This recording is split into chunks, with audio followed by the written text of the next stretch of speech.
لوگ لے کر آئے، کہا علی کا آج مذاق اڑاتے ہیں. ہاں، ایک بندے کو کہا کہ سو جاؤ، اور مولا کو بولیں گے بندہ مر گیا ہے اور نماز جنازہ پڑھائیے. کہ جب علی نماز پڑھائیں نا، اٹھ کے کھڑے ہو جانا، پھر ہم علی کا مذاق اڑائیں گے. مسلمان شرارتیں نہیں چھوڑتا، یہ بہت پرانے شرارتی ہیں، آج کے نہیں ہیں. تو ایک بندہ لیٹ گیا کہ یا علی، ہمارا دوست تھا بیچارہ، اس کا انتقال ہو گیا ہے، آپ آئیے نماز پڑھائیے. امام نے کہا دیکھو کسی اور سے پڑھا لو.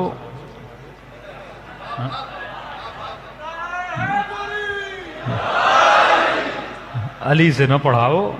کہا نہیں یا علی، آپ نبی کے داماد ہیں، آپ ہی پڑھائیں، نبی کے صحابی ہیں، آپ کا درجہ، آپ کا مقام. کہ دیکھو پھر کہہ رہا ہوں مجھ سے نہ پڑھاؤ، کیونکہ میں جب نیت کروں گا تو نیت یہی کروں گا نماز جنازہ پڑھا رہا ہوں. اب علی نیت کر لیں، محیط ہے نا، وہ احاطہ ہے نا ان کا.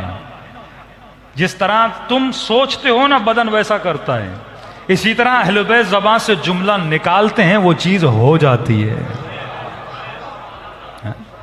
کن فیکون کی طاقت ہے جو خدا نے ولایت کے ذریعے اہل بیت کے دیے. روح کا احاطہ اتنا زیادہ ہے، تبھی نہیں ملتا کہ اہل بیت نے بد دعا بھی کی ہو دشمن کو، کیونکہ بد دعا کرتے ہو فوراً قبول ہو جاتی ہے نا.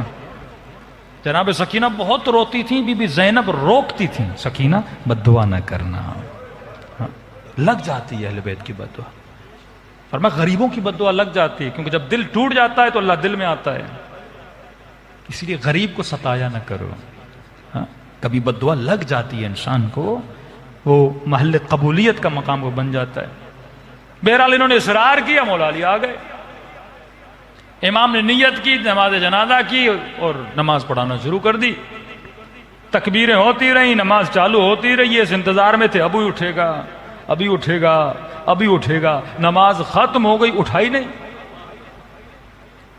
اور ایک جناب آگے بڑھا اور اس کو اٹھانے کی کوشش کی، بھائی اٹھ جاؤ، نماز ختم ہو گئی، کہیں تجھے نیند تو نہیں آ گئی، تو نے پورا پلان خراب کر دیا. مولا علی نے کہا اب اٹھانے کی ضرورت نہیں، جس کا جنازہ علی پڑھا لے وہ جنازہ ہی ہو جاتا ہے.